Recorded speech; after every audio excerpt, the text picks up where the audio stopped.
Hi guys! This story is part of a series of bedtime stories that will be presented on this channel, combined with ASMR, which stands for Autonomous Sensory Meridian Response. You'll hear sounds in the background while the story is being read. These sounds will help you to relax and hopefully fall asleep fast. Dragonflies in Emily's garden. Emily took her little stuffed doll Caroline with her to the backyard. It was her favorite toy to play with immediately after dinner. Mom sat on the back porch watching Emily as she played. "It will soon be dark, Emily," Mom said. "Yes, Mommy, I know. It's almost bedtime," Emily replied, and then she sat quietly on the grass with Caroline in her arms. She gazed at the pretty flowers in her garden.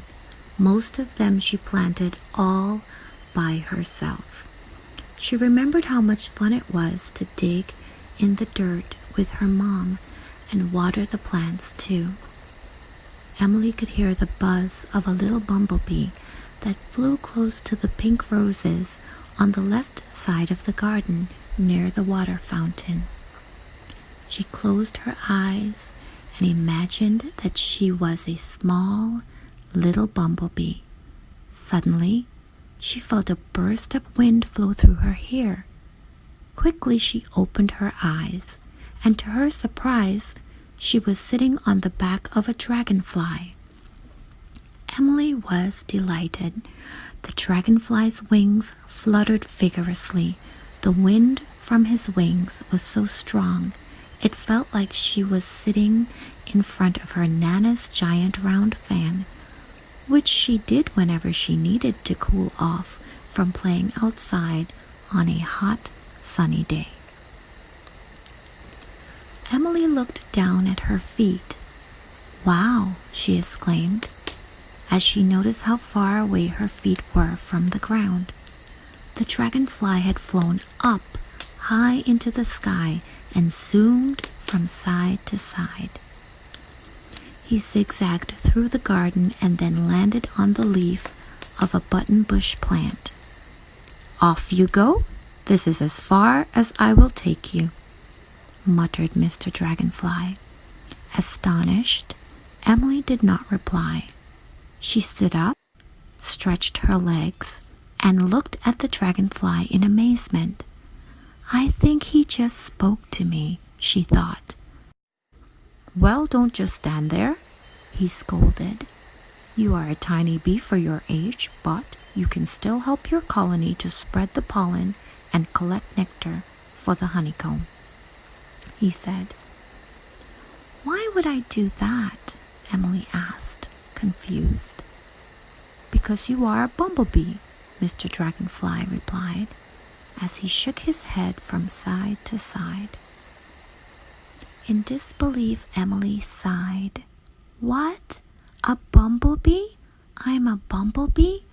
"Yes, you are a bumblebee, Emily," replied Mr. Dragonfly. "But how is that possible?" Emily asked. "This morning I was just a little 6-year-old girl. I helped Mommy pick fresh yellow daisies for the kitchen table bouquet, and then we blew soap bubbles in the backyard," she declared. At that very moment, another dragonfly landed on the leaf beside Emily. "Hello there. Are you Emily the tiny bumblebee? I've heard so much about you. Is it true that you don't know how to fly yet? My name is Sarah Dragonfly, and I see you have met my dad, Mr. Pete Dragonfly." "Hi, Sarah Dragonfly," replied Emily. "It's nice to meet you. Can you tell me how I became a bumblebee?"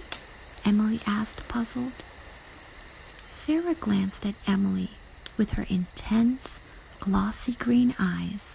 Her wings were transparent, but reflected a burst of autumn red color mixed with swirls of emerald green from her multicolored thorax. She fluttered her wings slowly and then pointed one small antenna toward the stuffed doll lying in the grass all the way on the other end of the backyard. "You sat over there. Then you closed your eyes," Sarah said. "Then you imagined something special. And then, Sarah, we have no more time for chitter-chatter," Mr. Dragonfly interrupted. "It's time to go. It will be dark before you know it," he called. Then just as quickly, they both flew away. "Bye-bye, Emily," Sarah shouted as she darted off. Emily looked down at her tummy. She really was a bumblebee, with alternating bands of bright yellow and black furry hair stuck all over her body. She didn't realize it at first, but she also had 4 wings.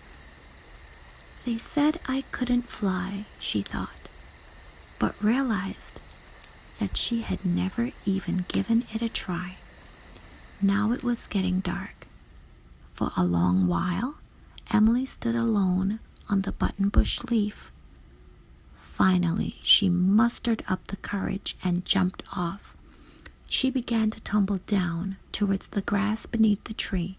She focused all her energy on moving her wings. "How can I make them flap up and down?" she thought. Then suddenly, it worked. Her wings began to move rapidly up and down. She could fly. Emily flew up high. It was amazing. She was even making that bumblebee buzzing sound that she loved to listen to so much. "I'm a bumblebee. This is exciting," she exclaimed.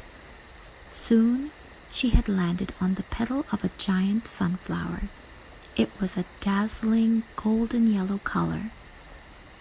There were 2 other bumblebees sitting on the petal adjacent to her. "Would you like to come with us back to the beehive?" asked Carrie. Carrie was the same age as Emily. She sat on the sunflower with her mommy Othella to have a little rest. They had spent all day gathering nectar. Othella and Carrie both invited Emily to fly back with them to their beehive, where she could taste some sweet, fresh nectar and see how they make honey in their honeycomb. Off they flew and headed towards the beehive. They zoomed past a clump of colorful snapdragon flowers and dipped under and around some orange poppy flowers. Then they flew up, up, up into the trees. Soon they landed on the edge of the branch of a hollow tree. "Come on, Emily, let's go inside," said Carrie. Emily quickly followed Carrie toward the beehive. As she was about to enter, she heard the sound of a very, very familiar voice calling her name. It wasn't bumblebee friend Carrie anymore. Instead, what she heard sounded like her mom. "Come on, Emily, let's go inside," the familiar voice said. "I'll pick you up, darling. I think you have fallen asleep."